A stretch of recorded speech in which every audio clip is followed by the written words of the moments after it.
Streaming live from Taos, New Mexico. Here is Dr. J. Allen on Safety FM. Broadcasting live from the Safety FM studios in Orlando, Florida. Here is your host, Dr. J. Allen on Safety FM. This episode of the broadcast and the podcast is brought to you by Safety Focus Moment. They're consultants that want to help you get the safety culture you've been looking for. For more information, go to safetyfocusmoment.com. Well, hello and welcome to Safety FM. This is Jay Allen. For some reason, I want to say this is Jay Allen and the Zach Attacks, but that's going to make absolutely no sense at the moment. But anyways, that's not important. Anyways, I have a doozy for you here today. Hopefully, you're going to enjoy this one. Well, let me let you know what I've been up to as of late. I've had this great opportunity to start doing some, we'll say, research on autonomous vehicles. I had a really interesting opportunity come up a few weeks ago where I had the opportunity to visit this place called SunTrax. And this is here in Florida, right in between, well, we'll say between Orlando and Tampa, right kind of towards the center of it. But I went to this place and what they do there is really interesting. And it's a course / track that's about 2 miles track where they let autonomous vehicles drive and researchers can come out and test vehicles and how they would actually interact in certain environments.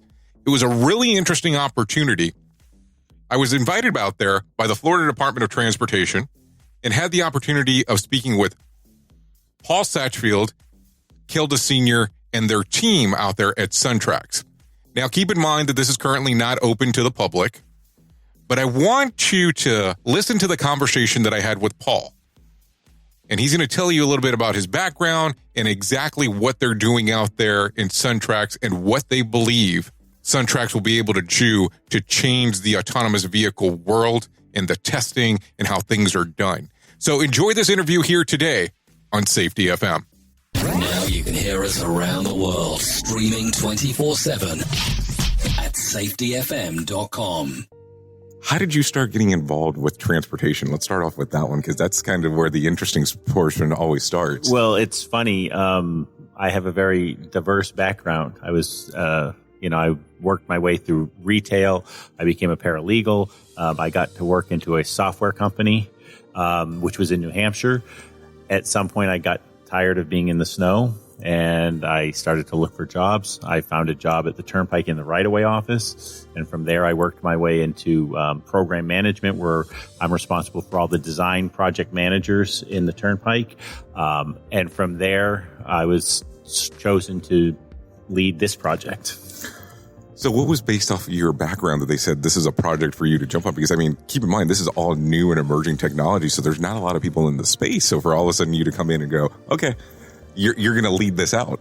I think it's because I've got a pretty good skill set of having a vision to the end of the project and knowing that you need a team of people to do it. My role was to herd the cats.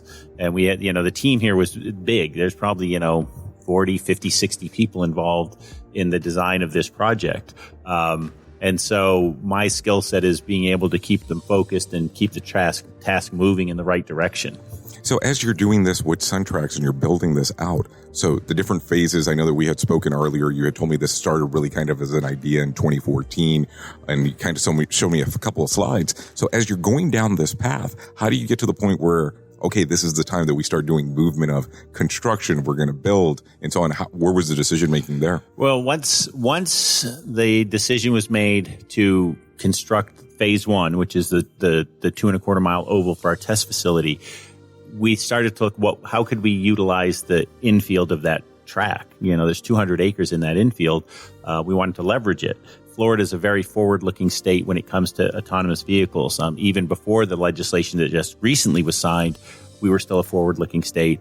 We had some visionaries at the Department of Transportation at the time and said, let's create this connected automated vehicle test facility, a purpose-built test facility. And that was where the infield started from. So for my non-Florida listeners, what exactly is the legislation that's just been signed? Well, the legislation that has just been signed in Florida now is you can operate, an autonomous vehicle can operate on the roads in Florida without a driver in the vehicle.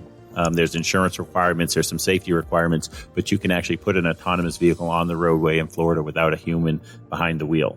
And how does that compare to some of the other states that are out there? A lot of states allow autonomous driving, but you still have to have an operator in the vehicle. You have to have, some states say you have to have somebody behind the wheel of the vehicle, where Florida now has kind of removed that barrier.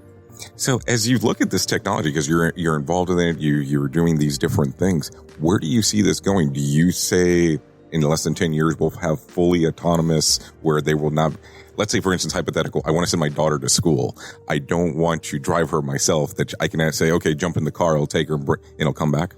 And of course, I know that that's kind of one of those weird questions, like, can you predict the future? Then can you tell me the lotto numbers? But is this one of those things that I'm curious about? Well, it's interesting when I do these presentations, the last slide in there is, when's it going to get here? Because it's always the first question everybody asks. When's it going to get here? 5 years ago, there was a lot of people saying by 2020 it was going to be here. Well, 2020 is just around the corner. It's not here yet.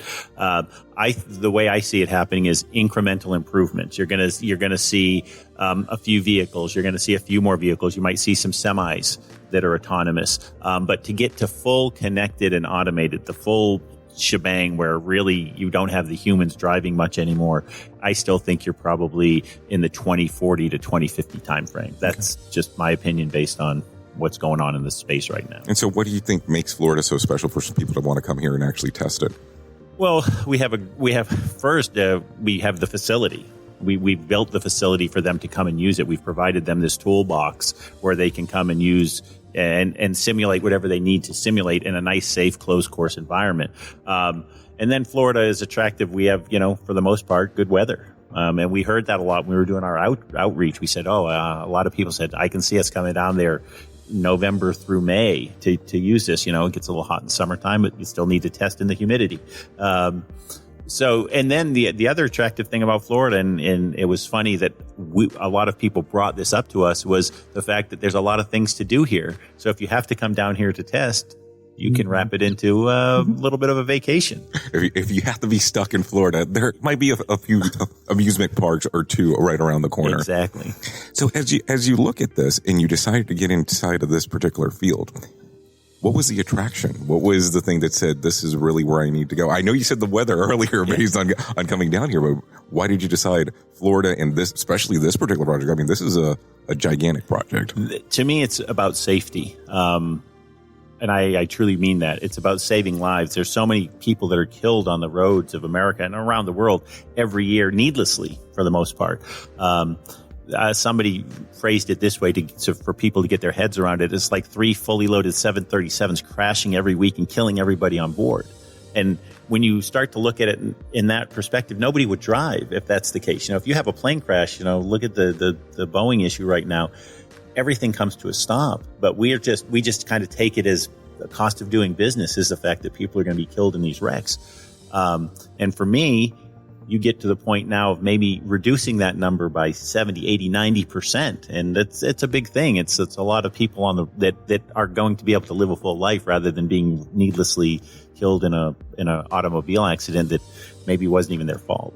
So do you think the human factors plays the biggest portion currently with most of the accidents that we're having? Is it distracted driving? Is that what you're seeing? About 90+% of all accidents are caused by the human, either impaired, distracted, what have you, just, not driving too fast for a situation.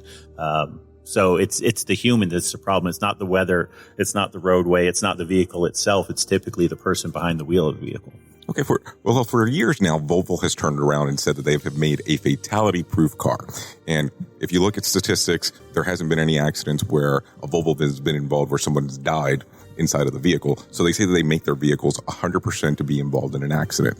Do you believe that when we start going into full autonomous, that's where the technology will lead to also, that they'll have that built in where it's built, the vehicle is built to be involved in accidents? I know it's an interesting question because it's a predicting the future question again, of course. I've never been asked that question before, and I don't know. I would think that if you ask the technology guys, they're going to say, with our technology, we don't need to build that car to be like a tank because it's not going to be in the accident. So maybe initially you have cars built more like a quote tank unquote. But as you get to full connected and automated, you can probably start to back that off some. When the cars are all talking to each other and they know what they're all doing and where they're all going, maybe it comes down some.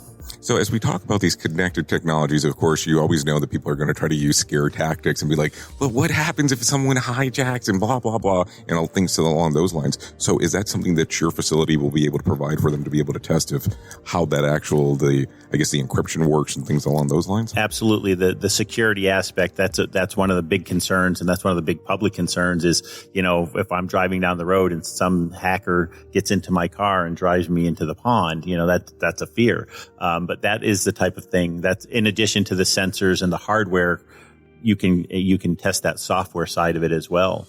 And there's a lot of universities in Florida, as you know, that are trying to tackle that problem. They're working on that. And, there's some places that have the hackathons where here's a vehicle, try to hack into it. And that's how you improve it. You find out where that break is and you recode it.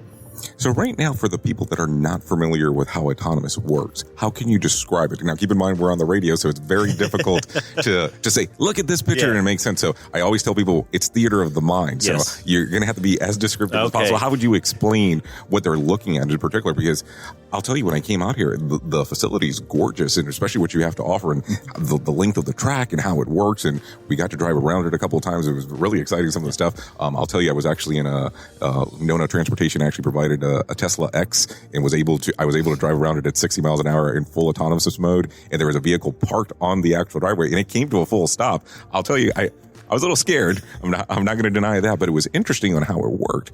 So I want people to understand exactly what you have to offer inside of this facility, especially if they're not familiar with the tech or with how it would work. Well, the facility right now is in phase 1 and we've built a 2.25 mile oval. So if you're familiar with, this is not a racetrack, but I'm using this as an illustrative purposes. Daytona International Speedway is 2.5 miles. So we have 2.25 miles. This facility was built to highway specifications. So the oval is built just like you would find on any interstate in Florida. Same specifications, same lane width, same lane markings. So it's just like a big circular highway. And on that big circular highway, it's built to highway speed, so 70 miles an hour. There's all kinds of testing that can happen on that facility. You can get the Starsky Robotics was out here a few weeks back with their autonomous tractor trailer.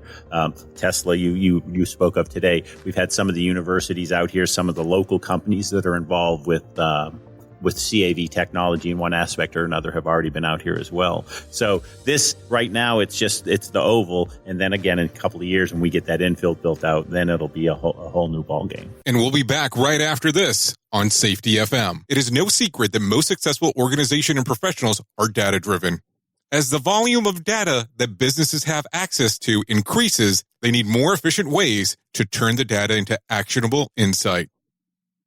Fortunately, iDashboard offers a comprehensive business intelligence solutions to help you with data aggregation, preparation, analysis, visualization, and reporting. With the iDashboard's Data Hub, you can blend data from multiple sources to get a comprehensive view of related data. Then the intuitive dashboard builder gives anyone the freedom to create and design dashboards, and no programming experience is required. It's no wonder why companies like Lockheed Martin, Michigan Humane Society, and Navy Federal Credit Union trust iDashboards to provide them with the data they need to make the most informed decision for their business. Be sure to visit idashboards.com/safety to learn more. That's idashboard.com/safety. Make sure that you tell them that Jay Allen sent you. And we're back with more here on Safety FM.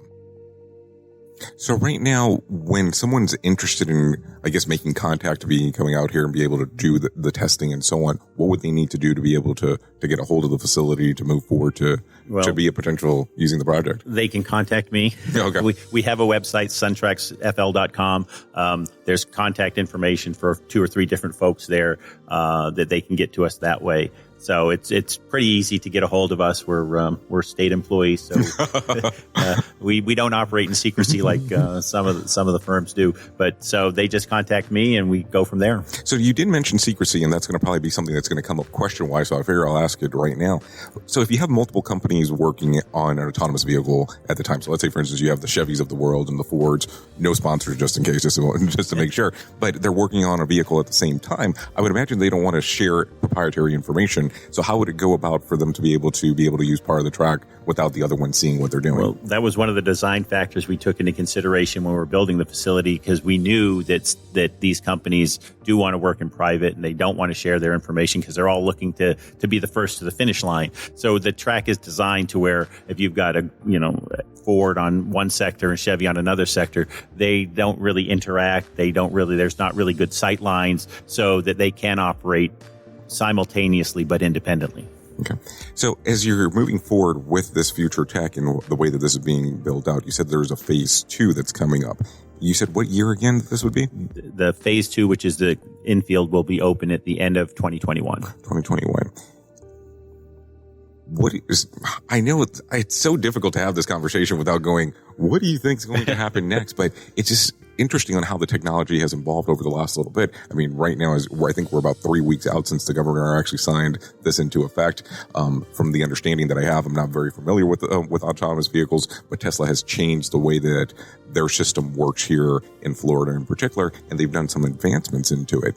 And I look at it and I know that there's insurance requirements for people that are on the road. What are going to be some of the certain requirements that you'll have as a requirement for people that are testing on the track? Well, it's what you would expect. There's going to have to be there's insurance requirements here too. If somebody comes in and there's an issue and they damage some of the infrastructure, it's got to have to be replaced. So there'll be those requirements. There'll be indemnification requirements as well.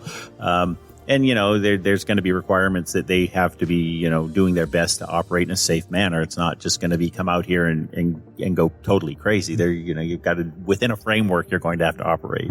And right now, I know that you said that you could do up to 70 miles per hour on this particular track. I noticed that there were some posted signs at 55. And if I'm being 100% honest, we went to 60 and change when we were doing it in fully autonomous. Do you think people will try to test their boundaries in regards to what the vehicle can do, or has there already been people that have? Well, like I said, the track was designed for 70 on the 70 highway speed. The 55 is in the corners. We like people to slow down a little bit in the corners because we go from 5 lanes to 2 lanes in the corners. So they, it's like most interstates, they're designed for 70, but we all know on occasion people might push that a little bit. Oh, no, I'm assuming you don't do that, right? I've never done that. So, while the design speed is 70, you could probably go beyond that a little bit, but this is not a racetrack. It was not designed that way. We don't want any of that going on out here. This is a facility to really advance that technology with the end goal of safety. Mm-hmm. So I know that you referenced safety in that particular regards. Have you been looking at the recent stats of when people are using autopilot, and I know that's brand specific, so I probably shouldn't use that, but using the autonomous feature of a vehicle compared to a normal, I guess, human interaction accident. Have you seen some of those numbers? I have not seen any of those. Well, the funny part is that I think that it's interesting on how sometimes when you have a standard vehicle accident, it's not reported on the news as well as a autopilot. So I need to stop saying autopilot.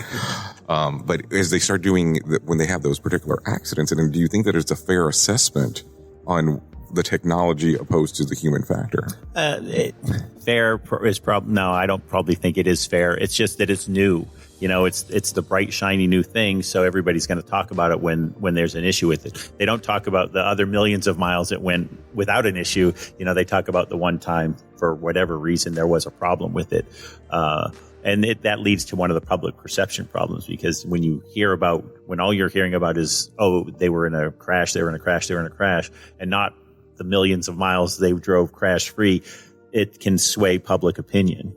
So as we try to sway public opinion for them to have a better understanding, is there information that the Florida DOT can provide in regards of understanding some of the, not let's say features, but some of the numbers or what to expect as this technology changes going forward, especially with Florida being so far ahead of the rest of the curve? There's a little bit of that on the website I mentioned before. I don't think we have like a white paper that we can show that. But when you read, when you go back and do the research on the predictive, the people that really are into the business of predictions, they predict that 90% reduction in crashes, which is a 90% reduction in fatalities. But it's not just the fatalities; it's the personal injuries that happen. It's the property damage that doesn't happen. So it even beyond the life issue, there's huge monetary savings down the road when you're not having vehicles in these crashes all the time. So, of course, with you mentioning crashes and not occurring as often, has questions come up on some of the test facilities on will this lower price of insurance? Because, of course, it's an interesting mix because it's human factors and then it's also you're depending now on technology. So which one can you trust? Which one can you get? I always think that it's interesting when you start thinking about it. It's like we're willing to trust our bank accounts. It's all numbers because you really don't normally receive a paper check, and we're perfectly fine with that. But when you personally get behind a vehicle that's autonomous, you have some weird reactions because it's your life. So what have you seen in that particular regard? I know that the insurance companies are looking into that. It's a big thing for them. But remember, as we move more towards automation, you're going to also move more to sharing. You know, the acronym they use is ACEs, Automated, Connected, Electric, and Sharing. So the days of personal car ownership may be numbered. It might be might be numbered in decades at this point in time, but they probably are numbered, especially in bigger cities where, you know, parking is at a premium. You pay an arm and a leg to park your car in some of the big cities. So you won't have insurance for yourself. The car will be insured through whatever company is providing that service. So then that will be built into the price of the trip.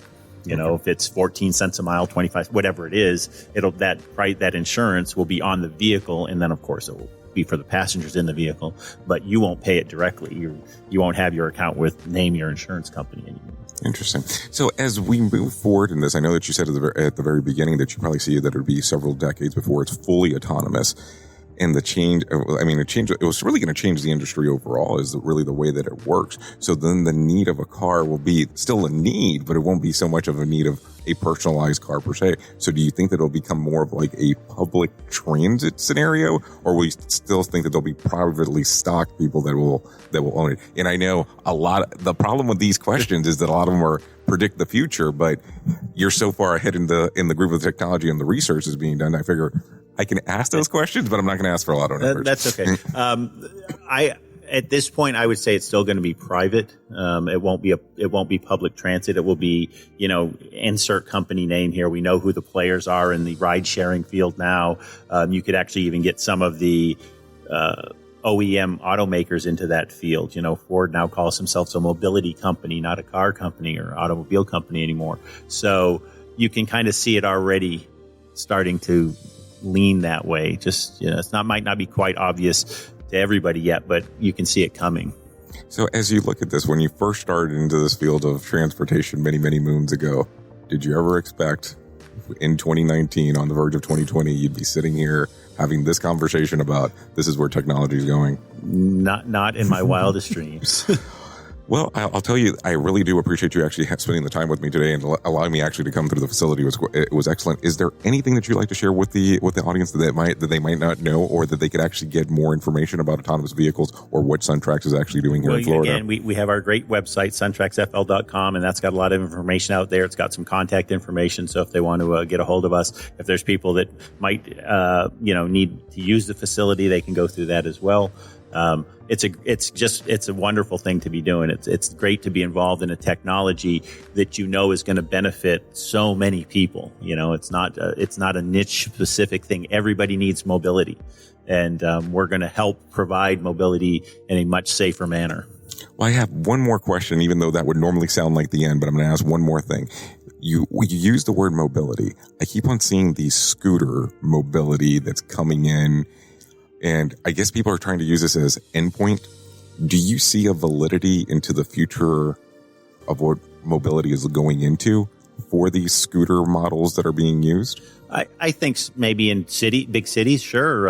It does make getting around a little bit easier in, especially in the older cities where the roads are narrow and things are tight.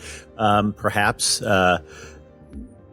they're not autonomous at this point in time, so it's not in my wheelhouse. But I think that mobility is going to be, it's not just going to be one thing. It's going to be a combination of things, be it light rail, be it autonomous vehicles, be it the scooters, be it the low speed shuttles to get people between point A, point B in shorter distances. So it's going to be a shepherd's pie of solutions to make everything work together. Okay. Well, Paul, I appreciate you coming on to Safety FM. Yes, thank you.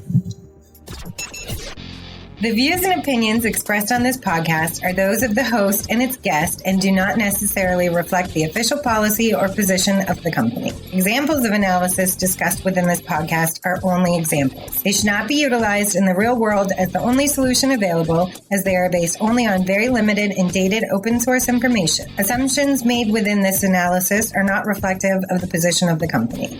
No part of this podcast may be reproduced, stored in a retrieval system, or transmitted in any form or by any means, mechanical, electronic, recording, or otherwise, without prior written permission of the creator of the podcast, Jay Allen. SafetyFM.com